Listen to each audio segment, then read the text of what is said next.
విజయవాడ ప్రజల కష్టాలను చూసి గుండె తరుక్కుపోతుంది. చిన్నపిల్లలు, మహిళలు, వృద్ధులు ఈ వరదల బారిన పడి ఎంత నరకం అనుభవిస్తున్నారో వారి మాటలు వింటుంటేనే మనకు అర్థమవుతుంది.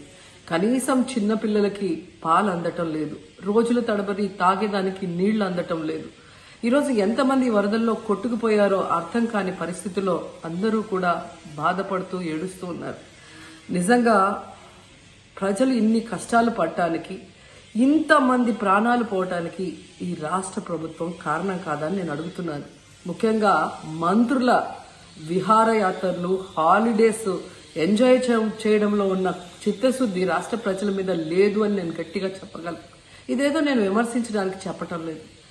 28వ తేదీనే 30వ తేదీలో వర్షాలు రాబోతున్నాయని చెప్పి వాతావరణం సమాచారం ఇవ్వటం జరిగింది ప్రభుత్వానికి. అయినా కూడా ముఖ్యమంత్రి గాని, మంత్రులు గాని ఎటువంటి సమీక్షలు చేయకుండా, ప్రజల్ని అప్రమత్తం చేయకుండా నిర్లక్ష్యం వహించడం వల్లే ఈరోజు ఇన్ని లక్షల మంది వరద నీళ్ళల్లో మునిగిపోయారు. ఇంతమంది ప్రాణాలు పోగొట్టుకున్నారు. ఎంతమంది తిండి లేక, కరెంటు లేక, తాగునీళ్లు లేక, పసిబిడ్డలకి పాలు లేక ఎంత అవస్థలు పడుతున్నారో మనం అందరం కూడా గమనిస్తున్నాం. నిజం, చంద్రబాబు నాయుడు గారి ఇంటికి 3 కిలోమీటర్ల దూరంలోనే ఇంత పెద్ద విపత్తు జరిగినా ప్రజల్ని కాపాడలేకపోయారు అంటే ఇది రాష్ట్ర ప్రభుత్వం, రాష్ట్ర ముఖ్యమంత్రి వైఫల్యం కాదని నేను అడుగుతున్నా. ఈరోజు కరకట్టు మీదున్న అక్రమ కట్టడాలని కాపాడటం కోసమే విజయవాడని ప్రజల్ని ముంచేశారు అనటంలో నిజం లేదా అని నేను అడుగుతున్నా. గంట ముందు ప్రజలకు చెప్పినా వాళ్ళు ముంపు బారిన పడేవారు కాదు. వాళ్ళని అప్రమత్తం చేసి ఒక సేఫ్ అయిన ప్లేస్కి పంపించున్నా ఈరోజు ఇన్ని లక్షల మంది, దాదాపుగా 3 లక్షల మందికి పైగా 4 రోజుల పాటు కరెంటు లేకుండా, తిండి లేకుండా, చిన్న బిడ్డలకి పాలు లేకుండా ఈ విధంగా నీళ్లలో మునిగి అవస్థలు పడాల్సిన అవసరం లేదు. దురదృష్టం ఏంటంటే ఈ రాష్ట్ర ముఖ్యమంత్రి నుంచి మంత్రుల వరకు ఎప్పుడు ఫ్రైడే వస్తుందా, ఎప్పుడు హైదరాబాద్కి వెళ్దామా, లేదా ఎప్పుడు విహారయాత్రలకు వెళ్దామా అని ప్లాన్ చేసుకోవడంలోనే చిత్తశుద్ధిగా ఉన్నారనేది ఈ 5 రోజులు మీరు చూస్తే మీకే అర్థమవుతుంది. 30వ తేదీ భారీ వర్షాలు వస్తాయని ముఖ్యమంత్రి గారికి, మంత్రులకి 28వ తేదీనే వాతావరణ శాఖ సమాచారం అందించినా ఎటువంటి సమీక్షలు లేదు, ఎటువంటి ముందస్తు జాగ్రత్తలు లేదు, ప్రజల్ని కాపాడాలన్న చిత్తశుద్ధి లేదు అనేది స్పష్టంగా అర్థమవుతుంది. ఎందుకంటే ఈ రోజుటి వరకు 4-5 రోజులు ప్రజలకి తిండి అందించడంలో ఈ ప్రభుత్వం విఫలమైంది.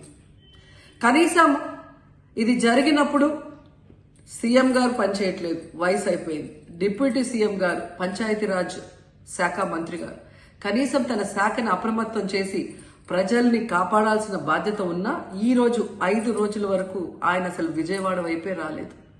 ఇక ఆ కాన్స్టిట్యున్సీ ఎమ్మెల్యే ప్లస్ రాష్ట్ర మంత్రి లోకేష్ గారు మొత్తం మునిగిపోయి మంగళగిరి, విజయవాడ అలల్లాడిపోతుంటే ఆయన హైదరాబాద్లో ఎంజాయ్ చేస్తున్నారు. ఇక హోంమంత్రి గారు తెలిసిన సంగతే. ఇక మున్సిపల్ శాఖ మంత్రి నారాయణ గారు ఈరోజు విజయవాడని ముంచేసింది ఈ మున్సిపల్ శాఖ నిర్లక్ష్యం కాదని నేను అడుగుతున్నా.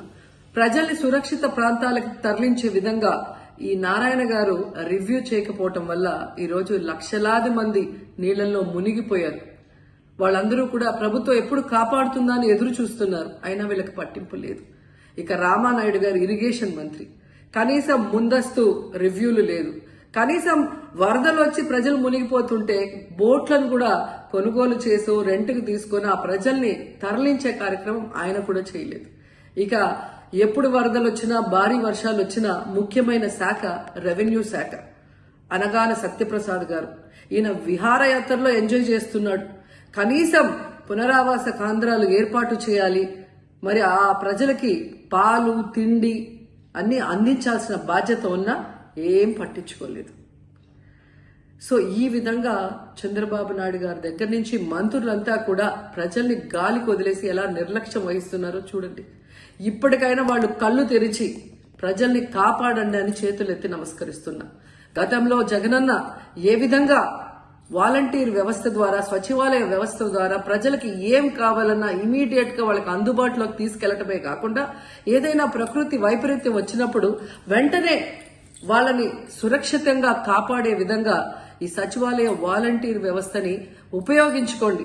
జగనన్న మీద కక్షతో ఆ వ్యవస్థల్ని నాశనం చేయడం వల్లే ఈ రోజు ప్రజలకు ఎవరు ఏం అందించలేకపోతున్నారని తెలుసుకోండి. అండ్ ఈరోజు జగనన్న విజన్ ఉన్న నాయకుడు, ప్రజల్ని ప్రేమించే నాయకుడని మరోసారి రుజువు చేసుకున్నారు. ఆయన కట్టించిన ప్రొటెక్షన్ వాళ్ళు లేకపోతే ఇంకా 1,50,000 పైగా కుటుంబాలు మునిగిపోయే ప్రమాదం ఉండేది. ఈరోజు ఆ ప్రాంతమంతా సేఫ్ గా ఉంది విజయవాడలో ఒక సైడ్ అంటే అది జగనన్న ప్రజల పట్ల ఉన్న అభిమానంతో ఆ ప్రొటెక్షన్ వాల్ కట్టించడం అనేది కూడా మనం అందరం గుర్తుంచుకోవాలి.